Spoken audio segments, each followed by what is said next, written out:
વિદ્યાર્થી મિત્રો, ધોરણ 10 સામાજિક વિજ્ઞાન. આજે આપણે પ્રકરણ 4 ભારતનો સાહિત્યિક વારસો તે અંગેના મુદ્દાની ચર્ચા કરીશું. આ પહેલા વિભાગની અંદર આપણે 3 પ્રકરણો પૂરા કર્યા અને ચોથા પ્રકરણની આપણે ચર્ચા કરીશું. બીજા વિભાગની અંદર 8 અને 9 બે પ્રકરણો પૂરા થઈ ગયા. ત્રીજા વિભાગની અંદર 15 અને 16 બંને પ્રકરણો પૂરા થયા. એટલે આ આપણું 7મું પ્રકરણ ગણાશે. 3 વિભાગની અંદર થઈ અને આ 7મું પ્રકરણ આપણું ચાલુ થયું અને તે છે ભારતનો સાહિત્યિક વારસો. સાહિત્ય નામ છે સાહિત્યિક વારસો, એટલે આપણને વારસામાં સાહિત્ય મળેલું છે.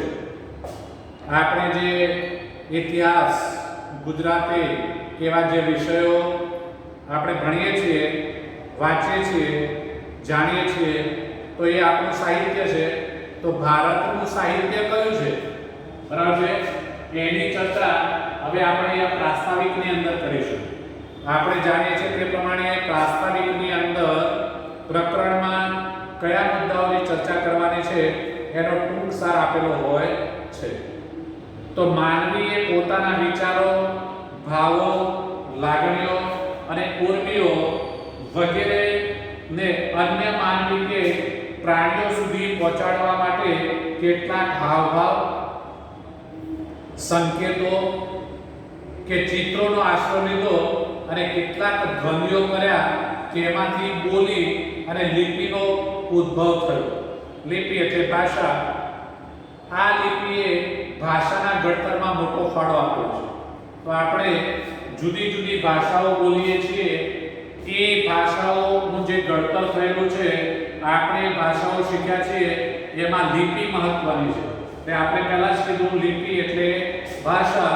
એ જુદી જુદી ભાષાઓ આ લિપિ દ્વારા ઉદ્ભવેલી છે. તો સમયાંતરે પોતાના વિચારો અભિવ્યક્ત કરવા માટે ભાષાનો ઉપયોગ થયો. તો વ્યક્તિ પોતાના જે વિચારો છે એ અભિવ્યક્ત કરવા માંગે છે. મતલબ કે પોતાને કયો વિચાર આવ્યો એ બીજાને જણાવવો પડે. તો બીજાને જણાવવું એટલે એને અભિવ્યક્તિ કહેવાય, જે હાવભાવથી પણ થાય, ચિત્ર દ્વારા પણ થાય અને ભાષા દ્વારા પણ થાય. એટલે અહીં ભાષાનો ઉપયોગ એ અભિવ્યક્તિ માટે થયો. તો આ ભાષાના સર્જનાત્મક પ્રયોગથી સાહિત્યનું સર્જન થવા પામ્યું છે. તો અહીંયા આ સાહિત્યની જે આપણે વાતો કરવા માંગીએ છીએ, એ સાહિત્યનું સર્જન એ શાના દ્વારા થયું? ભાષાના સર્જન દ્વારા. તો પ્રાચીન કાળથી ભારતીય સાહિત્ય તેની વિવિધતા અને વિશિષ્ટતા માટે પ્રખ્યાત છે. તો ભારતના વિદ્વાનોએ પ્રાચીન સાહિત્યના 2 ભાગ પાડેલા છે. હવે આપણે ભારતની અંદર સાહિત્યકારોની વાત કરીશું, એટલે વિદ્વાનો કે જેમણે સાહિત્યનું સર્જન કરેલું છે, અને એ સાહિત્યનું સર્જન ભારતમાં 2 ભાગમાં થયેલું છે. એક છે વૈદિક સાહિત્ય અને બીજું છે પ્રશિષ્ટ સાહિત્ય. તો આ ઉપરાંત કેટલીક લોકબોલીઓ એટલે કે લોક ભાષાઓમાં રચાયેલું સાહિત્ય પણ પ્રચલિત થયેલું છે. તો પ્રાસ્તાવિકની અંદર આપણને 2 મુદ્દાઓની વાત કરી. એક આપણે વૈદિક સાહિત્યની વાત કરવાની છે અને બીજું છે પ્રશિષ્ટ સાહિત્ય. અને ત્યાર પછી લોકબોલી કે લોક ભાષા, એટલે જુદી જુદી જગ્યાએ આ ભાષાનો જે પ્રયોગ થાય છે એ જુદી જુદી ભાષા હોય છે. આપણે ત્યાં ગુજરાતીમાં કહેવત છે, 12 ગૌએ બોલી બદલાય. એટલે ગુજરાતીમાં જ આપણે બોલતા હોઈએ, પણ છતાંય મહેસાણાની અંદર જે ગુજરાતીમાં બોલતા હોય તે સાબરકાંઠાની અંદર બોલતા હોય, સૌરાષ્ટ્રની અંદર બોલતા હોય કે અમદાવાદની અંદર ગુજરાતી ભાષા જ બોલાય છે, પણ છતાંય આપણે જોઈશું કે એમાં ફેરફાર હોય છે. એટલે એ શું છે? લોક ભાષા છે, લોક બોલી છે. તો એ પણ એક સાહિત્ય ગણાય છે. તો હવે પ્રકરણનો પહેલો મુદ્દો આવે છે ભાષા અને સાહિત્ય. મુખ્ય મુદ્દો કયો છે? ભાષા અને સાહિત્ય. ભાષા વિશે આપણે જાણીએ છીએ ગુજરાતી, હિન્દી, અંગ્રેજી, સંસ્કૃત, ઉર્દુ, ફારસી અનેક ભાષાઓ છે.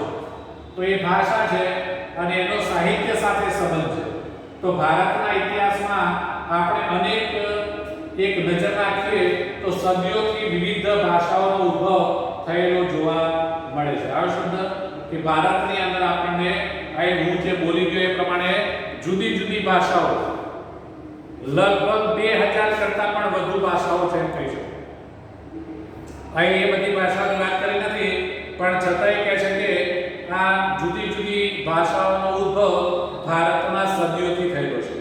તો આ ભાષાઓએ એકબીજા ઉપર અસર કરી અને પ્રભાવ પાડ્યો, તેથી ભાષાઓના સમૃદ્ધ સાહિત્યમાં પરિવર્તન આવ્યું અને પરિણામે નવી નવી ભાષાઓ અને નવા નવા સાહિત્યનું સર્જન થયું. તો એક ભાષાની અસર બીજી ભાષાને, બીજી ભાષાની અસર ત્રીજી ભાષાને, તો એ ભાષાએ અસર કરી અને એને કારણે સાહિત્યનું શું થયું? સર્જન થયું. એટલે કે નવું નવું સાહિત્ય આવ્યું. તો તેનું ઉત્તમ ઉદાહરણ આપણે લઈશું સંસ્કૃત ભાષા. તો આ સાહિત્યના ઉદાહરણ તરીકે સંસ્કૃત ભાષાની વાત કરી છે. વર્તમાન સમયમાં સંસ્કૃત ભાષાનો ઉપયોગ ઓછો છે. પહેલા સંસ્કૃતનો ભાષાનો ઉપયોગ વધારે થતો હતો, અત્યારે હાલ સંસ્કૃત ભાષાનો ઓછો છે ઉપયોગ. અંગ્રેજીનો વધારે ઉપયોગ છે. પહેલા અંગ્રેજીનો ઉપયોગ ખૂબ ઓછો હતો, સંસ્કૃતનો વધારે હતો. એટલે સમય પ્રમાણે પરિવર્તન આવ્યું. તો ધાર્મિક કાર્યો અને પૂજા વિધિમાં સંસ્કૃત ભાષાનો ઉપયોગ થાય છે. આજની તારીખમાં સંસ્કૃત માત્ર કઈ જગ્યાએ? તો જ્યાં ધાર્મિક પ્રસંગો કે પૂજા વિધિઓ થતી હોય ત્યાં જ સંસ્કૃતનો ઉપયોગ થતો હોય છે. બાકી ક્યાંય પણ કોઈ પણ ઓફિસની અંદર કે કોઈ પણ એની અંદર આપણે ક્યાંય સંસ્કૃતનો ઉપયોગ જોતા નથી. સિવાય કે સંસ્કૃત ભાષા શીખવા માટે શાળાની અંદર એ શીખવવામાં આવે છે અને એ રીતે આપણે સંસ્કૃતનો ઉપયોગ કરીએ છીએ. તો સામાન્ય રીતે માનવી માટે તો અભિવ્યક્તિ કરવાની અને જીવવાની ઉત્તમ તક ભાષા જ પૂરી પાડે છે. શું? અભિવ્યક્તિ કરવાની એટલે વ્યક્તિએ પોતાના વિચારો બીજા વ્યક્તિને વિચારો આપવા છે તો એને અભિવ્યક્તિ કહેવાશે. હવે એક વ્યક્તિ જ્યારે પોતાના વિચારો રજૂ કરે છે ત્યારે એના વિચારો બીજી વ્યક્તિ એક્સેપ્ટ કરે છે, ઝીલે છે, ગ્રહણ કરે છે. તો એ ઝીલવાની વાત થઈ અને બંનેની અંદર ભાષા મહત્વની છે. એ ભાષા દ્વારા કે છે કે અભિવ્યક્તિ પણ થાય છે અને ભાષા દ્વારા આપણે એને એક્સેપ્ટ કરી શકીએ, ગ્રહણ કરી શકીએ છીએ. તો પ્રાચીન ભારતની લિપિ હડપ્પા સમયની છે. આ લિપિ આજે પણ ઉકેલી શકાતી નથી. હવે ભારતની લિપિની વાત કરી છે, ભાષાઓ તો છે જ પણ ભારતની લિપિ કઈ છે? તો એ લિપિ કે છે કે હડપ્પા સમયની છે. કયા સમયની છે? હડપ્પા સમયની. અને આજની તારીખમાં પણ કે છે કે એ લિપિનો જાણી શકાય નથી, એનો ઉકેલ આવી શક્યો નથી. તે સમયના લોકોની ભાષા કઈ હશે તે માહિતી હજુ પણ પ્રાપ્ત થઈ શકી નથી. એટલા માટે કે એ લિપિ દ્વારા ભાષાનું સર્જન થાય છે. એટલે લિપિ જો સમજાતી નથી તો પછી કઈ ભાષા હોય સમજી શકાય નહીં. તો આમ મહર્ષિ પાણિની સંસ્કૃત ભાષાના મહાન વ્યાકરણ શાસ્ત્રી હતા. અંડરલાઈન કરી લેજો. એક વાક્યની અંદર અગત્યનો મુદ્દો આ છે કે સંસ્કૃત ભાષાના મહાન વ્યાકરણ શાસ્ત્રી કોણ હતા? તો એમનું નામ છે મહર્ષિ પાણિની. તેમણે અષ્ટાવધિ ગ્રંથની રચના ઈસવીસન પૂર્વેની 4મી સદીમાં કરી. આજે ઈસવીસન 2020 ચાલે છે. આ ઈસવીસન 1, 2, 3 એ શરૂઆત થઈ. એના પહેલા 4મી સદી એટલે 2000 વર્ષ આ અને 4 સદી એટલે 400 વર્ષ આગળના. એટલે 2400 વર્ષ પહેલાની આ વાત છે એમ આપણે કહી શકીએ. અને એ સમયે કે છે કે આ ગ્રંથની રચના કરવામાં આવી હતી, વ્યાકરણ ગ્રંથની. તો સંસ્કૃત ભાષા એ આર્ય ભાષા કે ઋષિઓની ભાષા કે વિદ્વાનોની ભાષા કહેવાય છે. તો સંસ્કૃત ભાષા એ આર્યોની ભાષા પણ કહેવાય છે, ઋષિ મુનિઓની ભાષા પણ કહેવાય છે અને વિદ્વાનોની ભાષા પણ કહેવાય છે. આજના સમયમાં પણ વિશ્વ કક્ષાએ સર્વ સ્વીકૃત એટલે ખાસ કરીને કોમ્પ્યુટર ક્ષેત્રે એ બની છે.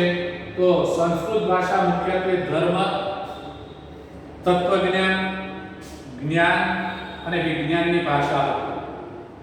તો આ છે ભાષા અને સાહિત્ય. ભાષા અને સાહિત્ય સાથે સંબંધ છે. હવે ત્યાર પછીનો મુદ્દો આવે છે પ્રાચીન ભારતીય સાહિત્ય, એટલે કે ભારતનું પ્રાચીન સાહિત્ય કયું છે, જૂનું સાહિત્ય. તો એ સાહિત્યની વાત કરીએ તો એમાં પહેલા આવશે વેદો. આપણે બધા જ જાણીએ છીએ તેમ ભારતનું પ્રાચીનતમ જૂનામાં જૂનું સાહિત્ય એટલે વેદો. વેદો 4 છે. અહીં વેદનો અર્થ જ્ઞાન થાય છે, એટલે આપણને જેના થકી જ્ઞાન મળે છે તે એટલે વેદ. અને વેદો કેટલા છે? 4 છે. પહેલો છે ઋગ્વેદ, બીજો છે સામવેદ, ત્રીજો છે યજુર્વેદ અને ચોથો છે અથર્વવેદ. તો ભારતના પ્રાચીન વેદો એ 4 છે. આપણને આ ચારેય વેદો વિશે માહિતી હોવી જોઈએ. અહીંયા પણ ટૂંકમાં વેદોની માહિતી આપેલી છે કે ભારતીય સાહિત્યનું પ્રાચીનતમ પુસ્તક એટલે ઋગ્વેદ છે. જો ભારતીય સાહિત્યનું પ્રાચીનતમ એટલે જૂનામાં જૂનું પુસ્તક આપણે કહીએ તો એ પહેલો વેદ છે અને પહેલો વેદ એટલે ઋગ્વેદ છે. એમાં કુલ 1028 ઋચાઓનો સંગ્રહ છે. શેની અંદર? ઋગ્વેદની અંદર 1028 ઋચાઓનો સંગ્રહ કરેલો છે. તો ઋગ્વેદ એ 10 ભાગમાં વહેંચાયેલો અદ્ભુત ગ્રંથ છે. તો ઋગ્વેદના ભાગ કેટલા છે? 10 છે. એમાં સમાયેલા ઋચાઓ કેટલી છે? 1028 છે. તો આ ઋચાઓમાંથી મોટા ભાગની દેવોની સ્તુતિને લગતી છે. એટલે આપણે જે પ્રાર્થના કરીએ છીએ ભગવાનને અને પછી એની સ્તુતિ કરવામાં આવે છે, તો મોટા ભાગની ઋચાઓ એ આ સ્તુતિઓ છે. આ સ્તુતિઓ યજ્ઞ પ્રસંગે કરવામાં આવતી અને તેમાંથી ઉષાને સંબોધન કરતી કેટલીક સ્તુતિઓ ખૂબ જ મનમોહક છે. અને આ ગ્રંથ એ સપ્ત સિંધુ પ્રદેશમાં વસેલા આર્યોની રાજકીય, સામાજિક, ધાર્મિક તેમજ આર્થિક બાબતોનું વર્ણન કરે છે. તો આટલી 4 બાબતોનું વર્ણન એ ઋગ્વેદની અંદર કરવામાં આવ્યું છે. તો ઋગ્વેદ પછીનો બીજા નંબરનો વેદ છે સામવેદ. તો એ બીજા ત્રણેય વેદોની રચના કરવામાં આવી, જેમાંથી સામવેદ એ ઋગ્વેદની ઋચાઓનું ગાન કરવા માટે રચવામાં આવ્યો. અને આ શ્લોકો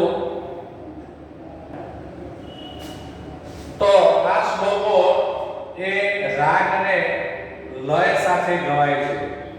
એટલે સામવેદની અંદર રાગ અને લય જે અહીંયા ઋગ્વેદમાં ઋચાઓ છે એ ઋચાઓ ગાવાની હોય છે. ગાવા માટે લય જોઈએ, રાગ જોઈએ. તો એ રાગ અને લય જે છે એ બીજા નંબરના વેદની અંદર છે. એટલે સામવેદની અંદર એ રાગ અને લય કેવા હોવા જોઈએ, કેવી રીતે એ ઋચાઓ ગાઈ શકાય, એ બધું એ આપણને એ સામવેદમાં આપેલું છે. બીજા નંબરના વેદમાં યજુર્વેદ એટલે ત્રીજા નંબરનો વેદ છે. તો યજ્ઞના વેદ કહેવામાં આવે છે. યજુર્વેદ એ શાનો વેદ છે? યજ્ઞનો વેદ. આપણે જે યજ્ઞો કરીએ છીએ એ યજ્ઞો વિશે જે કંઈ છે એ બધું યજુર્વેદમાં છે. એટલે યજ્ઞનો વેદ કહેવામાં આવેલો છે. આ વેદ ગદ્ય અને પદ્ય સ્વરૂપે રચાયેલ છે. યજ્ઞ વખતે બોલવામાં આવતા મંત્રો, ક્રિયાઓ અને વિધિઓનું વર્ણન તેમાં કરવામાં આવ્યું છે. મેં કીધું ને કે જે યજ્ઞો થાય એ યજ્ઞમાં શું વિધિ હોય, કયા શ્લોકો હોય અને કેવી રીતે એ બોલી શકાય, મંત્રનો ઉચ્ચાર કેવી રીતે કરવો, કઈ ક્રિયા વિધિ કરવી, આ બધું એમાં માહિતી આપેલી હોય છે. અને ચોથા નંબરનો એટલે કે અથર્વવેદ તો અથર્વવેદમાં અનેક પ્રકારના કર્મકાંડો અને સંસ્કારોનું વર્ણન કરવામાં આવેલું છે. તો આ રીતે આપણે પ્રાચીન ભારતીય સાહિત્યની વાત કરીએ તો એમાં પહેલા નંબરે વેદો આવે છે. વેદોમાં 4 આવે છે: ઋગ્વેદ, સામવેદ, યજુર્વેદ અને અથર્વવેદ. કયા વેદમાં કઈ માહિતી, કઈ બાબતો આપેલી છે એની ચર્ચા આપણે કરીએ. હવે પ્રાચીન ભારતીય સાહિત્યમાં બીજું એક સાહિત્ય આવે છે ઉપનિષદ. કયું આવે છે? ઉપનિષદ. તો વેદો અને ઉપનિષદો શબ્દ આપણે બોલીએ છીએ એ ભારતનું સાહિત્ય ગણાય છે, પ્રાચીનતમ સાહિત્ય ગણાય છે. તો સાહિત્યના બ્રહ્માંડનો આરંભ, જીવન, મૃત્યુ, ભૌતિક અને આધ્યાત્મિક જગત, જ્ઞાન, પ્રકૃતિ અને બીજા અનેક દાર્શનિક પ્રશ્નોનું વિવેચન કરવામાં આવેલું છે. તો ઉપનિષદ એક સાહિત્ય છે અને એની અંદર આ બાબતોનું વિવેચન એટલે ચર્ચા થયેલી છે. કઈ બાબતોની ચર્ચા થયેલી છે? તો એક તો બ્રહ્માંડ. આપણે બ્રહ્માંડ કોને કહીએ છીએ? બ્રહ્માંડનો આરંભ ક્યારે થયો? કેવી રીતે એનો આરંભ થયો? જીવન, આ જીવન કેવી રીતે શક્ય બન્યું? પછી મૃત્યુ, ભૌતિક અને આધ્યાત્મિક જગત. આપણે જ્યાં જીવી રહ્યા છીએ એ જગત છે અને એ જગત એ ભૌતિક છે અને આધ્યાત્મિક પણ છે. એટલે એ જગતની ચર્ચા પણ એમાં છે. જ્ઞાન, પ્રકૃતિ અને એવા બીજા જે પણ પ્રશ્નો છે એની ચર્ચા એ શાની અંદર આપેલી છે? ઉપનિષદની અંદર આપવામાં આવેલી છે. તો બૃહદરાયણ અને છાંદોગ્ય શરૂઆતમાં ઉપનિષદો છે. અહીંયા સૌથી પહેલા શરૂઆતના ઉપનિષદોની વાત કરીએ તો એમાં બે ઉપનિષદોની આપણે વાત કરી છે. એક બૃહદારણ્ય અને બીજો છે છાંદોગ્ય. તો ઉપનિષદો સંવાદના સ્વરૂપમાં છે. શું? ઉપનિષદો એ સંવાદનું સ્વરૂપ. સંવાદ એટલે એકબીજા સાથે ચર્ચા વિચારણા. એક વ્યક્તિ પ્રશ્ન કરે, બીજો વ્યક્તિ એનો જવાબ આપે. બીજો પ્રશ્ન કરે તો એક વ્યક્તિ એનો જવાબ છે. એટલે આપણે જેને વિચાર વિમર્શ કહીએ છીએ, ચર્ચા વિચારણા કહીએ છીએ, સંવાદ. તો મુક્તિકો ઉપનિષદમાં તેની સંખ્યા 108 દર્શાવે છે. મતલબ કે ઉપનિષદોની સંખ્યા કેટલી છે? 108 છે. ત્યાર પછીના સાહિત્યની વાત આપણે કરીએ તો બ્રાહ્મણ ગ્રંથો. ત્રીજું પ્રાચીન સાહિત્ય એટલે બ્રાહ્મણ ગ્રંથો છે. અને બ્રાહ્મણ ગ્રંથોની અંદર પણ બીજા ગ્રંથો આપેલા છે. તો વેદોના મંત્રોનો અર્થ સમજવા માટે તેના ઉપર પદ સ્વરૂપમાં રચાયેલી ટીકાઓનો કે છે કે બ્રાહ્મણ ગ્રંથોમાં સમાવેશ થાય છે. તેમાં જુદા જુદા યજ્ઞો અને તેને લગતી વિધિઓ માટેના માર્ગદર્શન આપવામાં આવેલું છે. શાની અંદર? બ્રાહ્મણ ગ્રંથોની અંદર કે કેવી રીતે યજ્ઞ કરવો જોઈએ, યજ્ઞમાં કઈ વિધિઓ કરવી જોઈએ અને એ બધી માહિતી એ બ્રાહ્મણ ગ્રંથોમાં આપવામાં આવેલી છે. તો હવે એમાં પહેલો ગ્રંથ છે આરણ્યકો. બ્રાહ્મણ ગ્રંથોનો પહેલો ગ્રંથ કયો છે? આરણ્યકો. તો આર્યો તેમના જીવનનો અંતિમ સમય અરણ્યમાં જઈને ગાળતા હતા. અરણ્ય એટલે વન. આરણ્ય એટલે વનમાં જઈને રહેવાવાળી વ્યક્તિ, એટલે આપણે એને આરણ્યક કહીશું. તો અહીંયા કહે છે કે આર્યો તેમના જીવનના પાછળના જે વર્ષો છે, અંતિમ સમય એટલે પછીના વર્ષો, જેમ કે 50 વર્ષ પછીનો સમય, બરાબર છે? એટલે એ આપણે જે વૃદ્ધાશ્રમ કહીએ છીએ, વૃદ્ધાવસ્થા કહીએ છીએ, તો એ સમયમાં એ વનની અંદર જઈને રહેતા હતા એટલે આરણ્યક કહેવાશે. તો વન અથવા અરણ્યમાં આશ્રમ બાંધી અને સતત ચિંતન કરીને રચાયેલા તત્વજ્ઞાનથી ભરપૂર એવા સાહિત્યને અરણ્યકો કહેવામાં આવે છે. તો જીવનના છેલ્લા તબક્કામાં લોકો વનમાં જઈને, અરણ્યની અંદર જઈને ત્યાં વસે છે, ત્યાં રહે છે, ત્યાં ચિંતન કરે છે અને એમાંથી જે સાહિત્ય, જે તત્વજ્ઞાન એમાંથી પ્રાપ્ત થાય છે એ સાહિત્યને અરણ્યકો કહેવામાં આવે છે. બીજા નંબરનો ગ્રંથ છે વેદાંત. અરણ્યકો પછીનો ગ્રંથ કયો છે? વેદાંત. તો આ સાહિત્યમાં કર્મકાંડો ઉપરાંત જ્યોતિષ, વ્યાકરણ અને ખગોળશાસ્ત્રનો સમાવેશ થાય છે. તો અહીંયા વેદાંતની અંદર કર્મકાંડ તો ખરો જ, પણ એ ઉપરાંત જ્યોતિષ, વ્યાકરણ અને ખગોળશાસ્ત્ર એનો સમાવેશ થયો છે. તો ભારતના બે મુખ્ય મહાકાવ્યો રામાયણ અને મહાભારત છે, જે આપણે બધા જાણીએ છીએ કે આપણે એમને ગ્રંથો કહીએ છીએ. હકીકતમાં એ કાવ્યો છે. રામાયણ અને મહાભારત આપણે ભારતનો ધર્મગ્રંથ પણ કદાચ કહીએ છીએ. હકીકતમાં એ ધર્મગ્રંથ નથી, એ કાવ્યો છે, એ સાહિત્ય છે ભારતનું. તો તેનો પ્રાચીન ગ્રંથો છે અને આ મહાકાવ્યનો વર્તમાન સ્વરૂપમાં તો ઈસવીસનની બીજી સદીમાં મળ્યું. રામાયણમાં અયોધ્યાના રાજવી રામચંદ્રની કથા આપેલી છે. આપણે બધા જાણીએ છીએ તેમ રામની રામાયણ અને પાંડવોનું મહાભારત, આ બે શબ્દો આપણે જાણીએ છીએ. એટલે રામચંદ્ર ભગવાન થઈ ગયા. હકીકતમાં એ માનવી હતા અને એમનો કર્મ એ પ્રમાણેના હતા, જેથી કરીને આપણે એ માણસને ભગવાન તરીકે પૂજીએ છીએ. એટલે એ રામચંદ્ર એક રાજા જ હતા, રાજાના પુત્ર હતા અને રાજા જ હતા. અને એટલે એમને જે રામાયણ રચી, એટલે એમના કામ, કાર્ય અને પ્રવૃત્તિ ઉપરથી એમને જે જીવનમાં જે કાર્યો કર્યા એની આખી રચના થઈ અને એને આપણે રામાયણ કહીએ છીએ. તો મહાકાવ્ય મહાભારત કરતાં પણ એ ઘણું નાનું છે અને તેમાં અનેક દિલચસ્પ ઘટનાઓ તથા સાહસોનું વર્ણન કરાય છે. મહાભારતમાં લગભગ 1 લાખ શ્લોકો છે. મહાભારતની વાત કરી છે અને મહાભારતની અંદર લગભગ કેટલા 1 લાખ શ્લોકો છે. તે વિશ્વનો સૌથી મોટો કાવ્ય ગ્રંથ છે. તો રામાયણ એ નાનામાં નાનો ગ્રંથ છે, જ્યારે મહાભારત એનું નામ જ છે મહાભારત, એટલે એ મોટો ગ્રંથ છે. આપણને વાત કરી કે 1 લાખ કરતાં વધુ શ્લોકો એમાં સંગ્રહાયેલા છે. પાંડવ અને કૌરવ વચ્ચે થયેલ યુદ્ધ તેનો મુખ્ય વિષય. તો અહીંયા કૌરવ પાંડવ વચ્ચે જે યુદ્ધ થયું એ એનો વિષય છે અને એની ઉપર જ આ મહાભારત રચાયેલું છે. આપણે આ બંને કાવ્યો એ ગ્રંથો કહીએ છીએ અને એનો આપણે ટીવી સિરિયલની અંદર પણ જોયેલી હશે, ક્યારેક આપણે વાંચેલું પણ હશે, બરાબર. તો રામાયણ અને મહાભારત બંને મહાકાવ્યોએ સદીઓ સુધી કરોડો લોકોના વિચારો અને સાહિત્ય સર્જન ઉપર ગહન પ્રભાવ પાડ્યો છે. ભારતમાં સંસ્કાર સિંચનનું એક પ્રેરક કાર્ય કર્યું છે.